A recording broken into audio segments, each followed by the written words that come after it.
Hello everyone, very good evening. This is Dharmendra Singh and I welcome you all on ncertofficial Official and also on PM eVIDYA channel. This time belongs to Sahyog program, and under this we are going to discuss a very important issue. I would say issue, why? Because lots of adolescents are facing these kind of problems in these days. So we will try to find out some solutions with the help of this session. All right, let me introduce the topic first. Handling career anxiety amidst pandemic. I mean, this time is very bad, but while having this time, we need to find some solution. With the help of this session, you will be able to find out some. All right, if you related to this, if you have any questions, any query, then you can get back to us quickly on our toll-free number 888800440559. You can mail us on our official mail ID for Sahyog program, especially sahyog.ncert@cit.nic.in. To watch this program live, you can tune a PM eVIDYA channel from 1 to 12, and then after also you can tune NCERT official YouTube channel to watch this program live. We got a couple of experts with us to discuss about on this topic. First of all, I would like to welcome Dr. Tang Songwi Newmei from Niri Shillong. I welcome you, sir.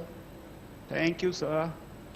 On the other end, we have got right. Thank you. On the other end, we have got practicing counselor, Mr. Sandeep Datta. Mr. Datta, I welcome you also. Namaste, sir. Thank you, sir. Right. So let's start to know something about this session. First of all, we all would like to know, Dr. Newmei, what are the challenges and difficulties that students may face in planning their career choice. Lots of questions coming out, especially when we talk about an initial point of time where actually we need to move and where actually we moved and we didn't found the right choice to go away to go further. So what are those difficulties and challenges as the students are facing at this point of time? Okay, thank you, the anchor. There are so many challenges and issues that students might face in planning their career choice. The first thing that I would like to say is that there's this uncertainty about the future. What will the future look like? For example, the experts today are saying that 85% of the jobs that are going to be relevant in the future, say in 2030, they are saying that the jobs are yet to be fully defined. The other thing is, the second point is, there is also the fear of not finding a passion or failure to find a passion to base their career on. You see, when you choose a career, it's about finding what you're passionate about. But then children sometimes they don't know how to identify it, they fail to identify it, or they fear that what they have actually chosen as something that they're passionate about might not be the case. So they either have a fear of not finding a passion or failure to find a passion to base their choice of career. The third point that I would like to say is there's so much of uncertainty about whether their dream career is realistic. If it is unrealistic, for example, my son, for example, he is just in class 5. Anytime I ask him, son, what would you like to be? He said, I want to be a YouTuber. But then if I start cross-questioning him, like how much would a YouTuber earn and things like that. So sometimes he wants to be a YouTuber, but at the same time, he also feels that, is it a very realistic ambition, or is it a, his dream career as YouTuber is unrealistic or realistic? Questions like that will definitely come to the student's mind. There is also the fear of choosing the wrong career path.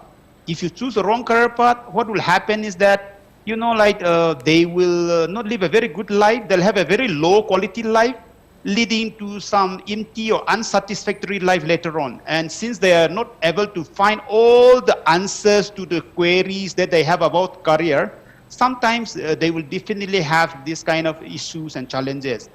The last point, the fifth one is this. They have this fear of letting down their family members.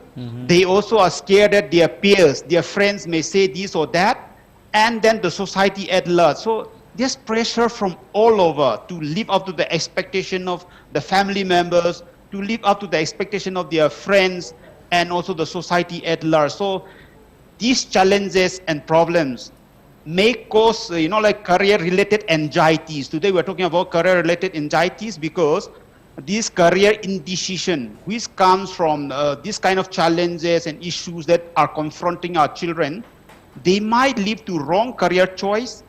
And if a career is made out of fear or anxiety, they often lead to some very low quality life, leading to an empty or unsatisfactory life, which is why actually a topic like this is important and we need to help our children to, like overcome this. Yeah, thank you. Actually, Dr. Nimai, you raised certain points, some important points over there. Actually, we need to try to find out, being as a parents, what exactly your son wants to be like. There are lots of career where they need to choose what exactly we need to choose. It has been informants from the parent side, or there should be some kind of liability or freedom you should provide to your kids or to your students while choosing a career. So we need to find out these kind of things. That is very, very relevant. All right, let's move further now. Mr. Sandeep Datta, can you hear me? I'm coming to you, and that's a very, very relevant thing, because your school will decide that how your career is gonna be ahead, because that built up a very good foundation when you are in school. So my question is this for you: importance of schooling while if we are searching your career somewhere, if we are trying to find your future career as per the choice. So role of your school, importance of your school, we all would like to understand from you. ओके, thank you Dharmendra ji. ये आपने बहुत जरूरी एक question पूछा है यहाँ पर कि स्कूल का यहाँ पर क्या रोल है बच्चों के करियर को डिसाइड करने में। देखिए, हम लोग जो स्कूल में बच्चों के साथ काम करते हैं, हम लोग ये अमूमन पाते हैं कि कुछ बच्चे बहुत अनडिसाइडेड रहते हैं कि उन्हें स्कूल के बाद क्या करना होता है। तो इस बारे में स्कूल का एक बहुत बड़ा रिस्पॉन्सिबिलिटी बन जाता है कि स्टूडेंट्स को गाइड करें। खास करके अभी भी हमारे स्कूलों में इस बारे में बहुत ज्यादा काम नहीं हो पा रहा है अक्रॉस इंडिया कि बच्चों को करियर रिलेटेड इंफॉर्मेशन या करियर रिलेटेड जो गाइडेंस है वो एप्रोप्रिएटली और एडिक्वेटली हम लोग प्रोवाइड कर सके। फिर भी बहुत सारे काम होते रहते हैं, और स्कूल में जो पढ़ाई है वो अपने आप में उनके करियर को बनाने के लिए बहुत ज्यादा जरूरी है। आप देखिए कि बहुत सारे बच्चे अपने स्कूल में जो फेवरेट सब्जेक्ट है उसी को लेकर काम करने के लिए सोचते हैं, उसी को लेकर आगे पढ़ाई करने के लिए सोचते हैं और उसके ऊपर अपने ड्रीम्स को तैयार करते हैं। मान लीजिए किसी बच्चे को मैथमेटिक्स में बहुत ज्यादा इंटरेस्ट है या फिजिक्स में बहुत ज्यादा इंटरेस्ट है, तो अमूमन उसका जो झुकाव है वो फिजिकल साइंसेस की तरफ हो जाता है और उसमें जो करियर अपॉर्चुनिटीज है उसको एक्सप्लोर करने के लिए बच्चा सोचता है। या फिर किसी के बच्चे में हिस्ट्री में बहुत ज्यादा इंटरेस्ट है तो शायद वो हिस्ट्री को लेकर अपने करियर को बनाने के लिए सोचेगा। तो स्कूल में जो पढ़ाई होती है उसका करियर के ऊपर तो बहुत ज्यादा इंपॉर्टेंस और बहुत ज्यादा एक रिफ्लेक्शन जरूर आ जाता है। अब बच्चों के इंटरेस्ट के डेवलपमेंट के साथ साथ उसको शेप करने में भी स्कूल का बहुत ज्यादा रोल रहता है। स्कूल में एकेडमिक एक्टिविटीज या को करिकुलर एक्टिविटीज या एक्स्ट्रा करिकुलर एक्टिविटीज जो भी होते हैं वो कहीं ना कहीं बच्चों के जो इंटरेस्ट है उसको जगाने में और उसको बनाए रखने में हेल्प करते हैं। और मेरा ये मानना है कि जितना जल्दी बच्चे अपने करियर के पाथ को चूज करेंगे उतना उनके लिए भी अच्छा है और सोसाइटी के लिए भी अच्छा है, ताकि वो ज्यादा डिस्ट्रैक्टेड ना रहे, अनसर्टेनिटी उनमें कम हो जाए और उनके पास करियर को समझने के लिए काफी अपॉर्चुनिटीज स्कूल लेवल से ही रह जाए। नहीं तो क्या होगा कि अनडिसाइडेड या अनसर्टेनिटी अगर वो लोग रह जाएंगे, उनके लाइफ में अगर ये प्रॉब्लम रह जाती है कि स्कूल के बाद भी वो लोग बहुत ज्यादा श्योर नहीं कि क्या करना है, तो फिर कॉलेज भी उनके अनसर्टेनिटी में बीतेगा और उसके बाद उनमें ये एक हताशा की भावना आ सकती है कि वो शायद जो उन्होंने चॉइस बनाया है वो उनको फुलफिल नहीं कर पा रहे हैं। तो स्कूल एक नींव की तरह काम करता है और जिसके ऊपर वो अपने करियर को तैयार कर सकते हैं। आजकल खास करके स्किल डेवलपमेंट पे बहुत ज्यादा जोर दिया जा रहा है। हम लोग देखते हैं कि जैसे सीबीएसई हो गया या अदर बोर्ड्स हैं वो स्किल सब्जेक्ट्स को इंट्रोड्यूस कर रहे हैं स्कूल लेवल पर, ताकि बच्चे कोई स्किल को पिकअप करे, उसको एक्सेल करे और शायद उसको भी करियर को लेकर आगे बढ़ने के लिए काम कर सके। तो एज अ होल हम देखते हैं कि एकेडमिक सब्जेक्ट्स हो जाए या को करिकुलर जो उनके एक्सरसाइजेज है या कोई और एक्टिविटीज है, उसमें अगर वो लोग काम कर रहे हैं, वो उनको करियर में प्रोत्साहन देने में काफी हद तक मदद करते हैं। बिल्कुल। मिस्टर दत्ता, एक चीज़ और भी आप हमें बताएं, ये प्रोग्राम काफ़ी पेरेंट्स भी देख रहे हैं और भी दर्शक हैं, एक बहुत ही लंबी फॉलोइंग है एनसीईआरटी ऑफिशियल पर। आपने स्कूल की हम बात कर रहे थे कि अगर आपकी स्कूलिंग बहुत बेहतर है तो मैं समझता हूँ कि आपके करियर में जो भी आप रास्ता चुनेंगे वो भी बहुत बेहतर होगा, मुनासिब होगा, आपके मुफीद होगा। जैसा कि हम देखते हैं कि आजकल का जो दौर है, हम एक अच्छे स्कूल की तलाश में जाते हैं कि हमारा बच्चा वहाँ पर फला फला स्कूल में जाए जो कि बहुत ही अच्छा है, उस पर बहुत सारी सुविधाएं हैं, हमारा बच्चा उसमें बहुत अच्छा पढ़ जाएगा, इंग्लिश मीडियम है, फला फला 2 4 5 अच्छी अच्छी बातें हैं। वापस आंचलिकता में आइए। मान लीजिए उन पेरेंट्स की तरफ अगर मैं दुखती नक पे हाथ रखूं और अगर मैं आपसे ये पूछूं कि अगर इतने सारे इंटरनेशनल स्कूल्स वहाँ पर नहीं हैं और इतने अच्छे इंग्लिश मीडियम स्कूल्स की अभी भी शायद वहाँ पर कमी है, तो क्या ऐसे बच्चे अगर जिस स्कूल में जा रहे हैं तो वो जो स्कूलिंग है, क्या वो स्कूलिंग उनको हेल्प कर रही है कि उनका बच्चा आगे जाके बहुत अच्छे करियर का चुनाव करेगा? अगर हम नहीं पाते हैं कि वहाँ पर इंटरनेशनल स्कूल्स नहीं हैं, इंग्लिश मीडियम स्कूल्स नहीं है, तो क्या उन बच्चों का स्कूल का जो चुनाव है क्या वो गलत है या सही है, या हमें उनके साथ जाना चाहिए, क्या करना चाहिए? बहुत जल्दी। देखिए धर्मेंद्र जी, मैं ये बताना चाहूंगा कि स्कूल का बहुत बड़ा इम्पैक्ट तो बच्चों के करियर पर होता है, और जितने ज्यादा इंफ्रास्ट्रक्चर अच्छा होगा स्कूल में, उतना ही मजे से बच्चे पढ़ाई करते हैं। लेकिन अगर सुविधाएं की कमी भी रहती है तो वो आशाओं की कमी में नहीं बदलना चाहिए। Right. अगर वहां पर बच्चों में ये उनको देखने के लिए मिल रहा है कि उनके स्कूल में इंफ्रास्ट्रक्चर में या फैसिलिटीज में कुछ कमी है, तो वो पीछे रह जाए और दूसरे बच्चों के साथ कंपटीशन में वो लोग पीछे रह जाएंगे, ऐसा हमेशा नहीं होगा। हाँ, Right. अगर उनमें ज्यादा सुविधाएं मिलती है तो उनमें जो उद्देश्य है वो बहुत जल्दी वो पूरा कर सकते हैं और संभावनाएं बहुत ज्यादा बढ़ जाती है उन बच्चों में। लेकिन अगर सुविधाएं कम है तो उससे करियर में बहुत बड़ा इंपैक्ट बच्चों को नहीं पढ़ने देना चाहिए, और इसमें खास करके पेरेंट्स का बहुत बड़ा रोल है। मैं ये देखता हूं कि बहुत सारे जो पेरेंट्स हैं वो अपने एस्पिरेशंस को बच्चों के थ्रू फुलफिल करने की कोशिश करते हैं। तो उन पेरेंट्स को भी मैं ये बताना चाहूंगा कि आप अपने बच्चों के अंदर जो संभावना है उनको बढ़ने दें, अपने जो इच्छाएं हैं उन पर थोपे ना। पहली बात तो ये है। दूसरी बात है, अगर जिस स्कूल में भेजा जा रहा है, अमूमन स्कूल नेबरहुड में ही होते हैं, बहुत दूर तक बच्चों को शायद नहीं भेज पा रहे। अगर इकोनॉमिक बैकग्राउंड बहुत ज्यादा स्ट्रांग नहीं है तो शायद बच्चों को दूर हॉस्टल वगैरह में बैठकर भी बच्चों को नहीं पढ़ाया जा सकता है, इतने पेरेंट्स सक्षम नहीं होंगे। लेकिन जो सुविधा उनको मिल रही है उसका पूरा पूरा बच्चे फायदा उठाए, इसमें पेरेंट्स का भी बहुत बड़ा रोल है। स्कूल के साथ पेरेंट्स का एक बहुत इंपॉर्टेंट कनेक्शन मेंटेन रहना चाहिए। अगर कुछ कमियां आ रही है तो मैनेजमेंट के साथ बच्चों के भविष्य को लेकर पेरेंट्स को बात करते रहना चाहिए। टीचर्स के साथ एक क्लोज कांटेक्ट पेरेंट्स को बनाए रखना चाहिए। अगर पेरेंट्स बहुत ज्यादा इस बारे में अप टू डेट नहीं है कि इंफॉर्मेशन क्या क्या पास होनी चाहिए अपने बच्चों की तरफ, तो वो काम पेरेंट्स की जगह टीचर्स भी कर सकते हैं। तो पेरेंट्स जाकर अपने जो बच्चों के टीचर्स हैं उनके साथ बात करें, और टीचर्स यहाँ पर उनके लिए, यहाँ पर करियर के लिए जो अपॉर्चुनिटीज है उस बारे में बच्चों को गाइड कर सकते हैं। ओवरऑल स्कूल हो गया, टीचर हो गए और पेरेंट्स हो गए, सबको मिलकर बच्चों को सपोर्ट देना है ताकि बच्चे के अंदर जो एबिलिटीज है वो अच्छे से डेवलप हो जाए और वो अपने जो चॉइस ऑफ करियर है उसमें वो आगे बढ़ सके।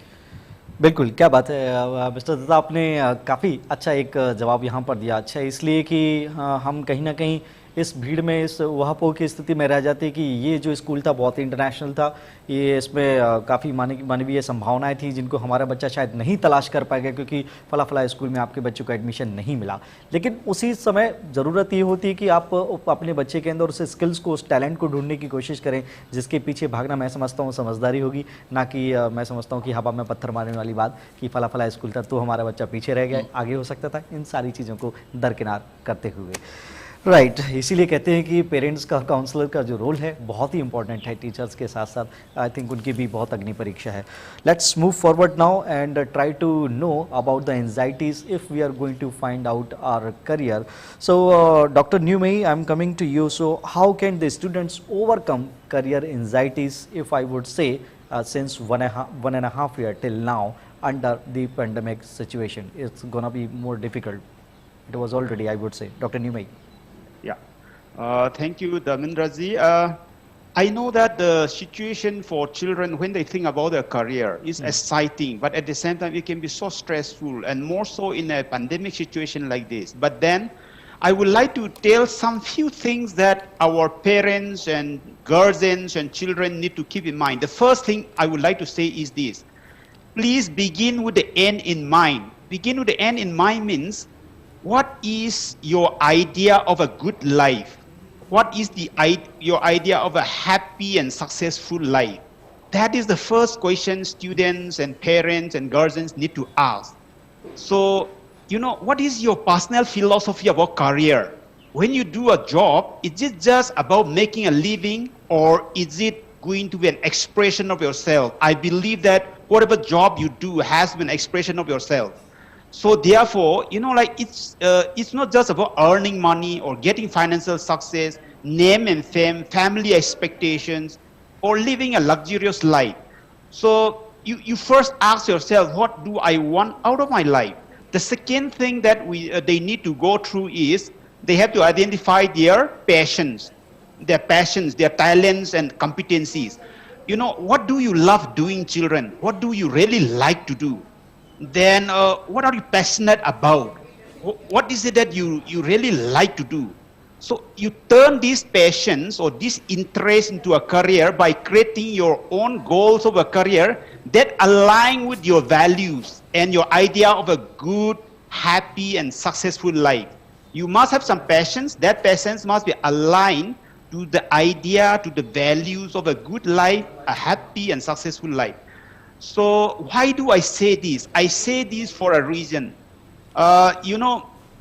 If you really are to define what is a successful career, a truly successful career is one where your passions, something that you're passionate about meets the needs of humanity.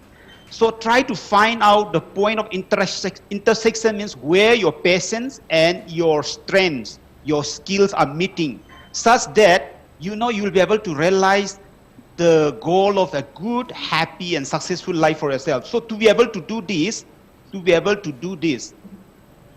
find out a career where your passions is turned into a career and that career meets the needs of other humanities, how do you do this? You have to follow some few steps.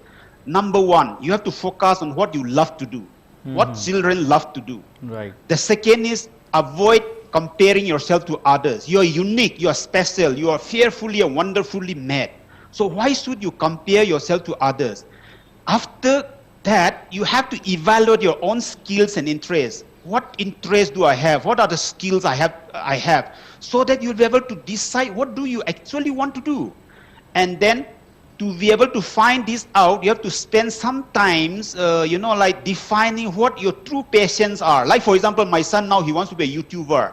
But tomorrow, if he writes diary, after 5 months or say 2 years down the line, he might change also. So writing a diary or writing your, a journal, a reflective journal about what do you want out of life. That also will help children to define what they want to do in life. Then you have to reach out to your elders, to the teachers, to the counselors for advice. Because you might be carried away by certain things now, but in the end, you never know what actually is there in that particular field. So people who have been there, they can guide you. The other thing is this. I would like to suggest, if children are still confused after doing this, what they need to do is take some psychometric tests to find out what skill sets the children have, so that they can determine their strengths, the kind of personality trait they have, and also, gain a good self-knowledge about themselves. So you need to join some online course also to get a feel of what it means to choose a particular line of career. If you really want to get a field experience, sometimes you can even have an online course just to gain an experience to see whether you really like it or not. And then, of course, children need to think positively about yourself and they have to believe in themselves. And then having done this, you have to try to solidify your plans into a realistic, specific plan by keeping a reflective journal or diary, for example. So I'd like to conclude by saying this. See, the question that our children, our parents, and also the guardians need to ask is this. Is there anything as a perfect career or a career that is superior or inferior? I will say no. the best career for you, for one person, may not be the best career for another person. So what you need to do is you just have to identify your core values, your core competencies, and then you have to capitalize on that so that, you know, like you will always be the top in any field that you choose, because there's a saying, there's always room at the top. There's always room at the top. Let me give an illustration of my own professor, Professor T.K. Omen. He wrote a book, Citizenship, Nationality and Ethnicity, reconciling competing identities. For writing this book, he's a sociologist. He got around 3-4 crores. And he left some T.K. Endowment Fund to the Center for the Study of Social System in JNU, so that the best student of JNU can get a reward. Now, if I were to force, or if we were to force this professor to become a doctor, he might never make it big in life. But then he, being a sociologist, he was offered the post of a vice chancellor in a university, but he said, no, I don't want to do this. I have enough money also, and I will rather love to do my academics than joining in the post of a VC. So there are examples like this, very illustrious example, when people choose what they are passionate about, and when they do it with commitment, I mean, like, nothing can stop them. So therefore, you know, like, it's about, in today's time, for example, post the National Education Policy 2020, we're talking about breaking down the disciplinary boundaries now. Now we're going to follow interdisciplinary, multidisciplinary approach.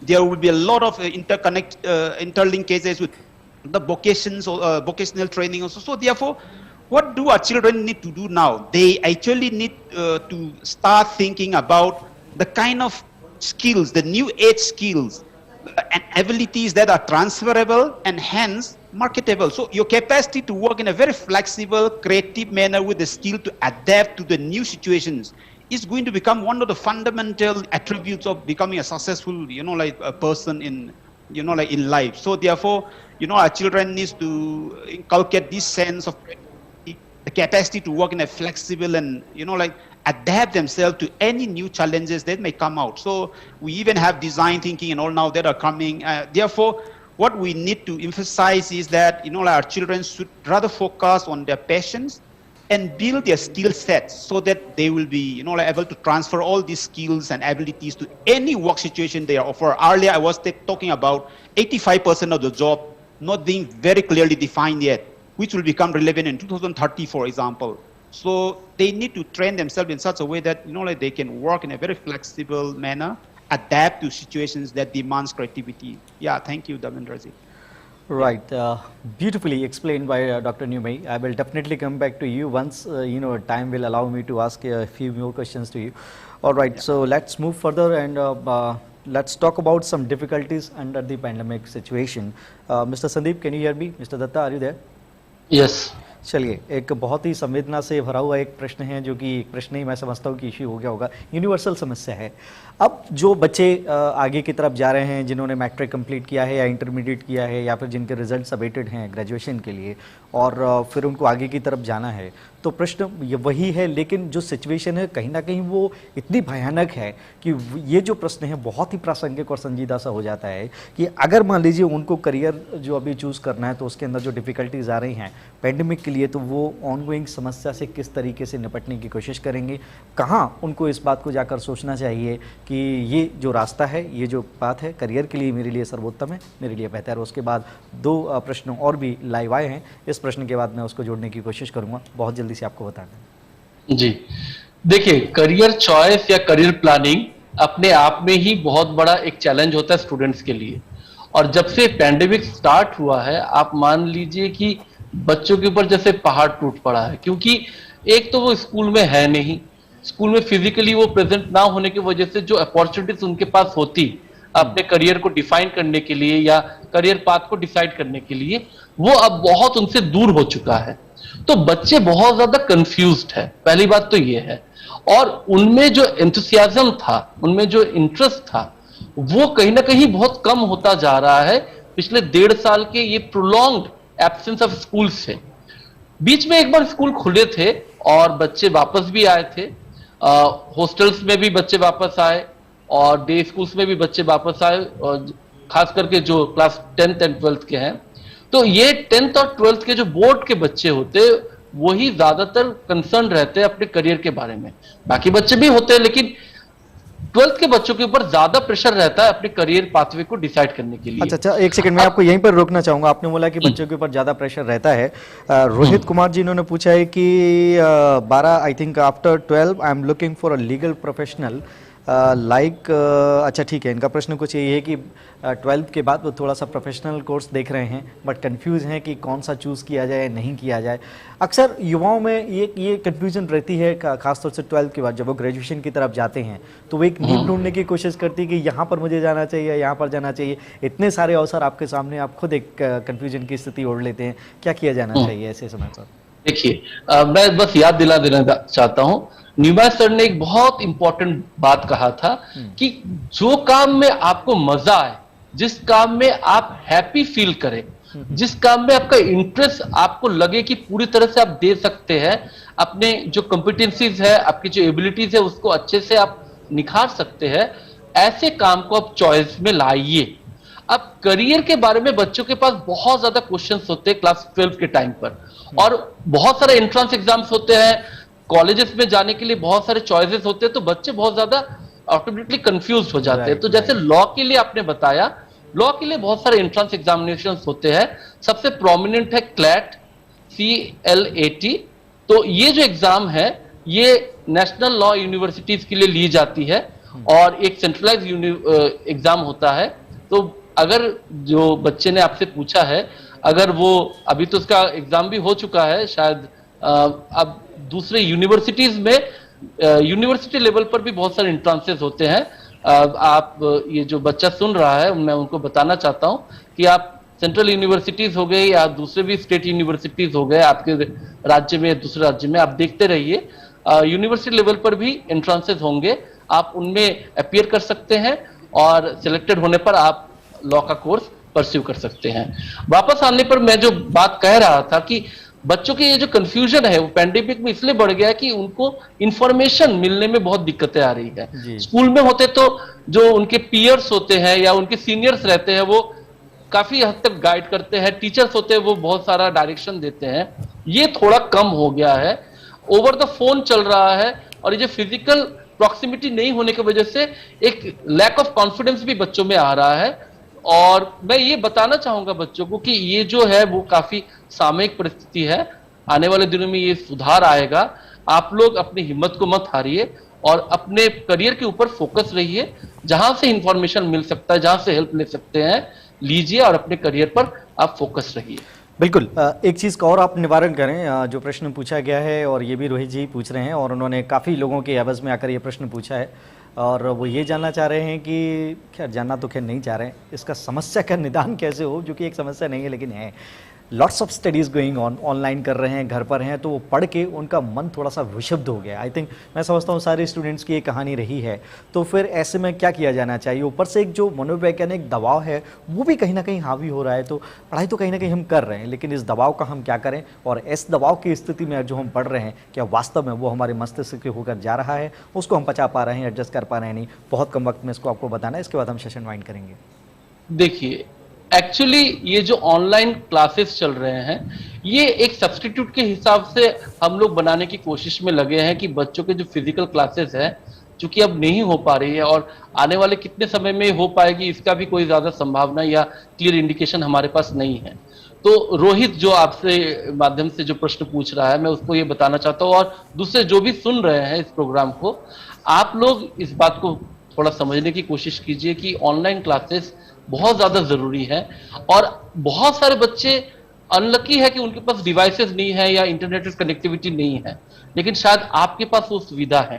तो आप इसको एक गुण की तरह लीजिए, आप अपने ऊपर एक आशीर्वाद की तरफ से इसको मानिए कि आपके पास डिवाइस है, नेटवर्क है, थोड़ा फोकस रखिए।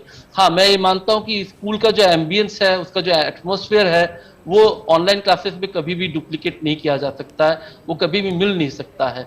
तो ये तो कमी रह जाएगी और हम लोग सब लोग ये अपेक्षा करते हैं कि बहुत जल्द से जल्द फिजिकल क्लासेस स्कूल या कॉलेजेस में रिज्यूम हो जाए, शुरू हो जाए।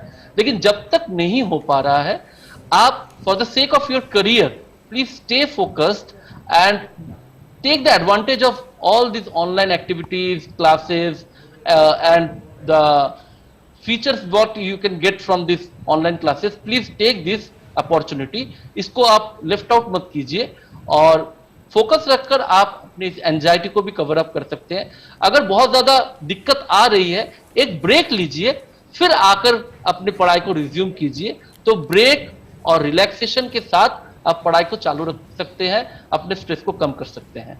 बिल्कुल, आपको ये सारी चीज़ें करनी होगी और हर सेशन में कहीं ना कहीं इस प्रश्न को हम ज़रूर रखते हैं ताकि आपको वो एक सीधा सा आंसर मिले और आप उनको फॉलो ज़रूर करें, करने की कोशिश करें, तो फिर वो दवा ऑटोमेटिकली धीरे धीरे कम हो जाएगा, आपका ध्यान उस तरफ जाएगा नहीं। परमजीत साहा जी ने एक प्रश्न किया है कि अगर यूपीएससी और पीएससी की तैयारी करनी है, 12th के बाद आपकी पढ़ाई में बहुत लंबा गैप हो गया है, 8 वर्ष का जो वो हवाला दे रहे हैं, वास्तव में अगर उनको दोबारा से तैयारी शुरू करनी है तो क्या करेंगे, क्या वो कर सकते हैं या नहीं? परमजीत जी, उसके लिए आपको यूपीएससी और पीएससी की वेबसाइट जो है वहाँ पर सारी इन्फॉर्मेशन दी हुई है। आप इंटरनेट आपके पास बिल्कुल एक्सेसिबिलिटी है, पहुंच में है, आप वहां जाकर जानकारी प्राप्त कर सकते हैं। चूंकि हमारे पास समय बिल्कुल भी नहीं है, इसलिए इस कार्यक्रम को हम और आगे नहीं बढ़ा सकते। दोनों ही पैनलिस्ट का बहुत बहुत शुक्रिया। Thank you so much doctor Taosing Nongmei for your valuable time as you have given to our audience. Thank you so much for this. ठीक है, thank you so much Sandeep ji, आपने भी अपना अमूल्य समय हमारे ऑडियंस के लिए दिया, बहुत अच्छी अच्छी बातें बताई। मैं समझता हूँ कि इन पर अगर आप अमल करेंगे तो करियर में फिर चुनने के लिए भटकाव की स्थिति बिल्कुल भी नहीं रहेगी। बहुत बहुत शुक्रिया। धन्यवाद धर्मेंद्र जी, धन्यवाद। और जितने भी दर्शक इस प्रोग्राम को देख रहे थे उनका भी बहुत बहुत शुक्रिया। अपनी क्वेरीज साझा करने के लिए भी आपका बहुत बहुत धन्यवाद। अप्रिशिएशन के आप पात्र हैं, ये प्रशंसा की जानी चाहिए। आपके जो भी ऐसे प्रश्न हो आप ज़रूर रखा करें और उसमें हम समाधान ढूंढने की कोशिश करेंगे। आज के लिए बस इतना ही, कल फिर आपसे होगी मुलाकात एक नए विषय के साथ। तब तक अपना खास ख्याल रखें, घर पर रहें, सुरक्षित रहें। फिलहाल मुझे दे इजाज़त, नमस्कार। नमस्कार।